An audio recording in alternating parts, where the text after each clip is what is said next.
Bonjour tout le monde, bienvenue à ce nouvel épisode de TLW 2020, édition FCW 2010. On va faire notre show Arrival de fin de mois ici.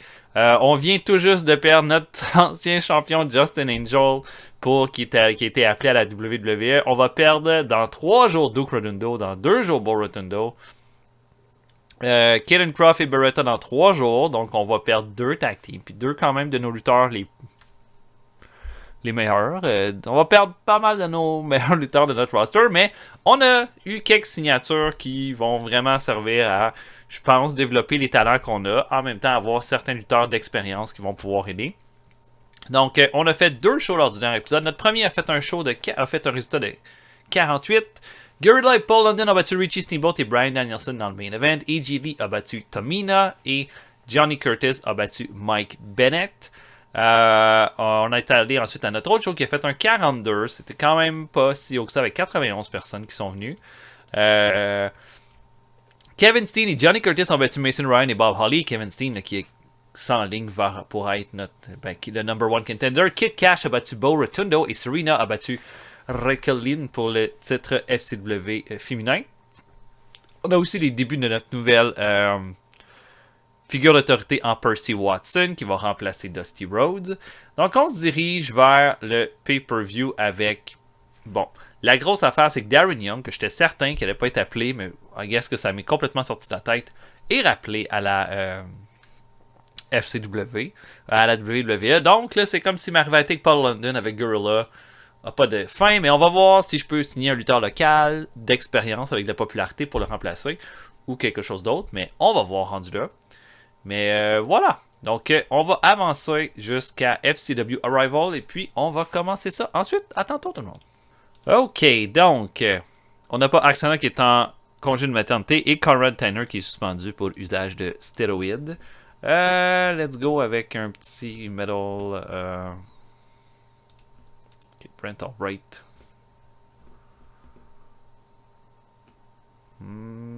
Et Mike Bennett. Non. Ok, donc je vais booker toute notre show Arrival. On va voir après qu'est-ce que ça va donner. Puis voilà, on se voit tantôt. Ok, on commence ça. J'avais 7 lutteuses à utiliser, mais j'ai fait un 6-way. Il y en a une que je n'ai pas utilisée, puis je m'en fous. Hiroyo Matsumoto, Naomi Knight, Liviana, Jenny Cash, Jillian Bayer et Raquel Lynn s'affrontent. J'ai fait gagner Matsumoto, c'est la seule lutteuse là-dedans. Elle va l'emporter avec un Hiroyo Stone sur Jillian Bayer. 17. Rien à dire, mes lutteurs sont tellement de piètre qualité. J'ai pas beaucoup de jeux sur qui je peux utiliser pour que ça fonctionne. Mais voilà, Matsumoto gagne, puis c'est tout à fait mérité. On fait débuter Takeshi Morishima avec nous. On le fait affronter Percy Watson. Morishima est blessé par contre pour quelques jours. Ça joue sur la qualité de son match, mais il va l'emporter avec une Laria sur Percy Watson à 6 minutes 59. Les deux sont face aussi, ça n'a peut-être pas aidé. Et le dernier combat de pre-show, une bataille royale de 20 lutteurs, avec tous ceux qui ne sont pas utilisés dans la soirée. Et au final, les 4 derniers membres étaient Derek Bateman, Dino Carter, Wes Briscoe et Mike Bennett. Et Mike Bennett, que j'ai trouvé vraiment bien et convaincant depuis sa signature, est celui qui va l'emporter. Et c'est lui qui a eu le plus d'éliminations durant le combat. Jay Bradley a fait ses débuts avec une gimmick qui est parue très bonne. Donc, on est bien content de ça. Très bon, excellent.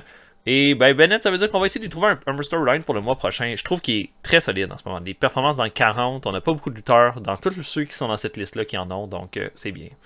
On ouvre le show avec championnat par équipe. 3 équipes sont là. Les Usos, les Rotundos et les Naturals vont affronter les champions Killen Croft et Trent Beretta. Bon match de 42. 42, ça va. Ça nous fait un strong start de toute façon. Puis la meilleure performance revient à Croft et Beretta dans ce combat-là. Mais sinon, Rotundo a fait un 39, 35 pour Chase Steven, blablabla. Mais c'est les Usos qui vont l'emporter en éliminant d'abord les Naturals. Ensuite, les Dude Busters vont se faire éliminer par les Rotundos. Et finalement, les Rotundos vont se faire éliminer par les Usos. Ils remportent les championnats par équipe. À mon avis, c'était le choix le plus logique. Les Usos sont excellents. Pour les Rotundos, ben, ce sera leur dernier combat. Même chose pour Croft et Beretta. Mais peut-être que les Naturals pourront être les premiers challengers logiques pour les titres par équipe. Mais je suis pas déçu du combat.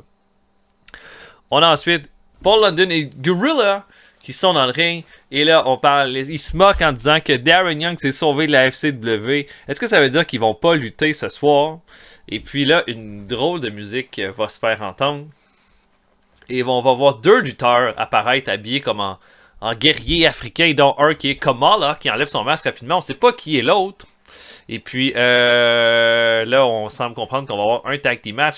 Et le partenaire mystère est Too Cold Scorpio qui va faire équipe avec Kamala pour ce combat-là. Pas un gros match, mais 47 quand même, bien. Au final, Gorilla va faire le pin sur Too Cold Scorpion avec un ICU. Pour moi, c'était logique que Gorilla et London gagnent parce que c'était nos projets. Mais dans ce combat-là, il n'y a aucun des lutteurs qui est un lutteur de développement à la WWE. C'est vraiment juste pour augmenter la qualité générale. Kamala et Scorpio, c'était pour un contrat de un soir. Donc après ça, ils s'en vont, puis c'est comme ça. Un match entre Johnny Curtis et Bob Holly, pas très impressionnant. Bob Holly fait une performance de 34. Holly est pas très bon en fait. Fait que je pense que ça pourrait que ce soit la fin de notre aventure avec lui, puis je pourrais prendre un lutteur qui coûterait moins cher puis qui serait meilleur. Donc possiblement qu'avec ce combat-là, c'est un peu ma confirmation qu'il est pas prêt là, puis que. Mais bon, il a perdu contre Johnny Curtis, il a pas chialé, puis Curtis avance, continue de se développer comme un bon élément. Ensuite, Brent Albright et Alex Riley s'affrontent pour un 46. 46, c'est quand même bien. Au final, Albright va l'emporter avec un Half Nelson Suplex sur Alex Riley. Lucky Cannon était dans la foule et Alex Riley, là, il peut pas le sentir, Lucky Cannon. C'est tout. Mais il va se faire avoir par Albright avec un Half Nelson. Albright, 47 de performance, quand même bon. À voir ce qui s'en vient pour lui, mais ça pourrait même être contre peut-être un challenger de championnat du monde bientôt. Regal fait une promo et toute une promo de 71, parle de Richie Steamboat, hein, il dit qu'il a sorti sa famille de la FCW, puis ce soir il sort. Il va avoir 2 occasions de le faire abandonner, 2 occasions de faire le pin, 2 occasions de l'humilier. Puis ce soir, Richie Steamboat, enregistrez ça parce que vous ne le reverrez plus jamais dans un ring là-bas. Le Great Sasuke affronte Kid Cash. Pas un gros match. 51 de performance quand même pour Sasuke. 35 pour Kid Cash. Sasuke va surprendre Kid Cash avec un roll-up à 10 minutes 21 pour la victoire. Ça non plus, il n'y a pas de lutteur FCW original là-dedans. Mais je pense qu'on est en train de bâtir certains talents avec ce combat-là. Puis bon, Sasuke est quand même un bon élément à aller chercher. Là. Donc voilà, 41. Le match entre Richie Steamboat et Steven Regal fait un 56. C'est très bien. C'est définitivement le meilleur combat de la soirée jusqu'à présent. Steamboat va l'emporter sur Regal à 17 minutes 54 en faisant... Bon, d'abord, Regal va faire le premier prix avec un knee trembler. Alors là, qu'il va avoir... et là, il va être pas mal arrogant. Et Richie Steamboat va le surprendre avec un Sunset Flip pour le premier pin de son côté. Et là, ça va être back and forth. Et finalement, le Steamboat va faire exactement là, le finisher de son père, un chicken wing dans les airs, qui va faire abandonner Steven Regal, qui va mettre Richie Steamboat over. Belle victoire, très content, et j'aime ça. Serena contre Gilly ne fait qu'un 37, mais ce combat, c'est quand même surprenant. C'est quoi les... Oh, il y a quelqu'un qui s'est blessé.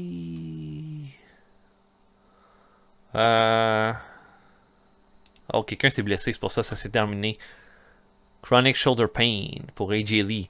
Mais dans le fond, dans ce combat-là, l'arbitre va être down. Serena va aller chercher le titre de championne féminine pour frapper AJ Lee. Mais elle va être arrêtée par Tamina qui va lui arracher des mains et va elle-même taper AJ Lee au visage, causant officiellement son heel turn. Et Serena va ensuite faire le pin et ça va se terminer. Mais ce que je comprends, AJ Lee s'est blessé dans ce combat-là. Fait que ça, c'est pas bon. Parce que j'ai plus aucun face qui a du bon sens pour l'affronter. Serena par la suite. Mais voilà, 37. Ça aurait été plus haut s'il n'y avait pas eu la blessure, de ce que je comprends. Et notre main event fait un 44. Mason Ryan contre Kevin Steen pour le titre de la FCW. Kevin Steen va être une bonne opposition, mais finalement va se faire avoir par Mason Ryan avec un powerbomb à 15 minutes 14 pour terminer ça. Ça se termine là-dessus, 44. On a 48. OK. Déçu de mon main event un peu, mais bon, Mason Ryan est un bon élément à développer, mais je m'en serais attendu à un combat meilleur. Fait que les meilleurs combats ont été Steamboat contre Regal, définitivement. Paul London et Guerrilla contre Kamala et Too Cold Scorpio. Et Brent Albright contre Alex Riley. OK.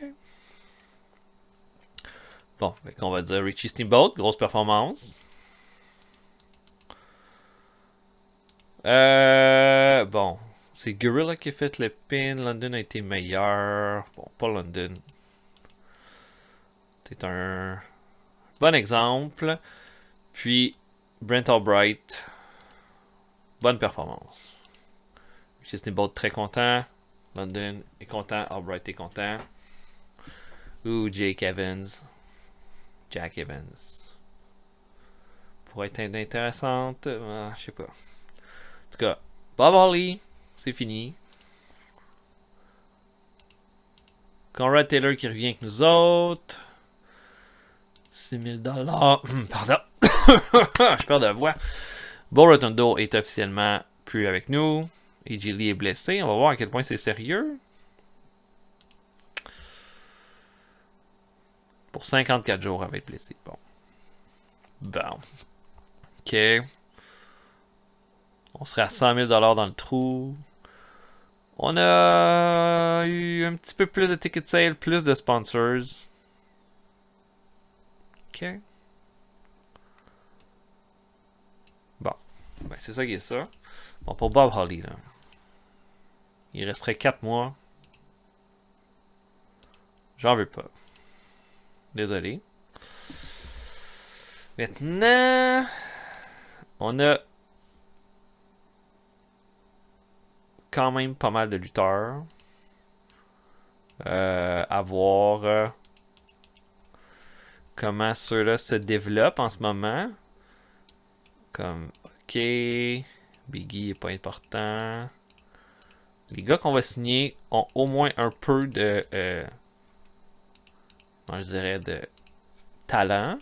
Puis un peu de statut, mais les autres n'ont pas l'air d'en avoir tant que ça. Bon, Johnny Curtis est rendu Major Star.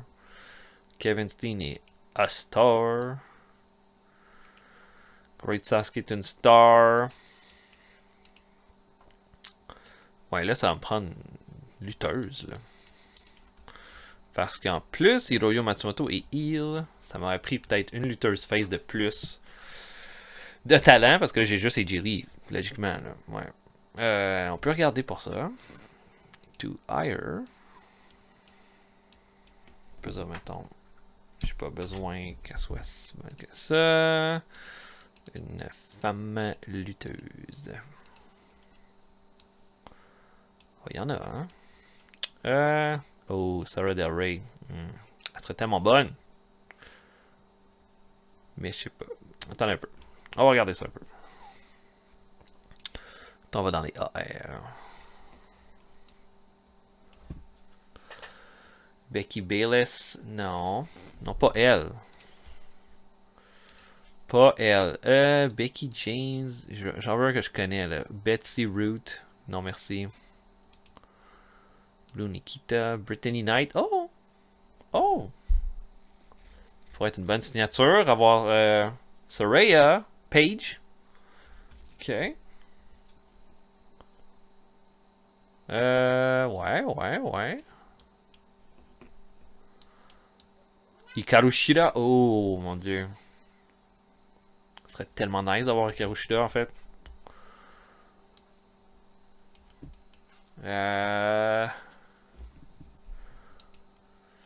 Shelly Martinez, ça c'est non. C'est plus luscious, mais... Su Young. Su Young a du... Ouais, ok. J'hésite entre Brittany Knight ou Hikaru Shida. Ça, ouais. Déjà, elle commence avec un peu plus de popularité, Brittany Knight, puis elle a quand même du talent. À 100 $ par show.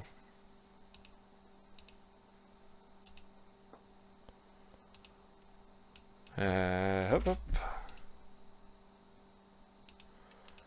Ok, elle veut pas parce qu'on est trop petit. Trop petite compagnie. Parfait. Pour un an. Viens avec nous autres. Ça va nous faire une bonne rivalité avec Serena pour le premier mois aussi, je pense. Ok. Bon. Là, je voudrais quelqu'un qui remplace Bob Holly. Qui serait... Ça serait bien.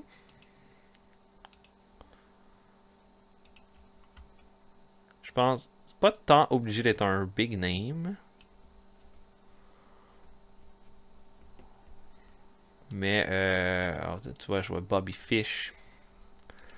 Pour être nice, coûterait pas cher.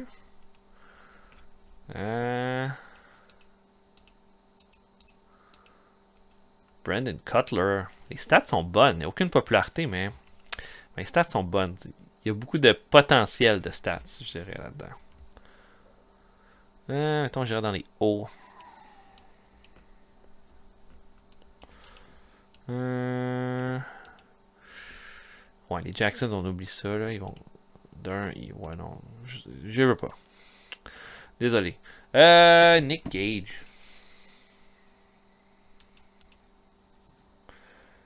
Ok. Est-ce que Nick Cage serait meilleur que Bob Holly? Mais je pense que Bobby Fish. Bobby Fish m'apparaît comme la meilleure option. Il coûte pas cher. Ah ouais. Let's go, baby. On remplace Bob Holly par Bobby Fish. Il va pas être populaire, mais il va sûrement donner des meilleurs combats. Ok.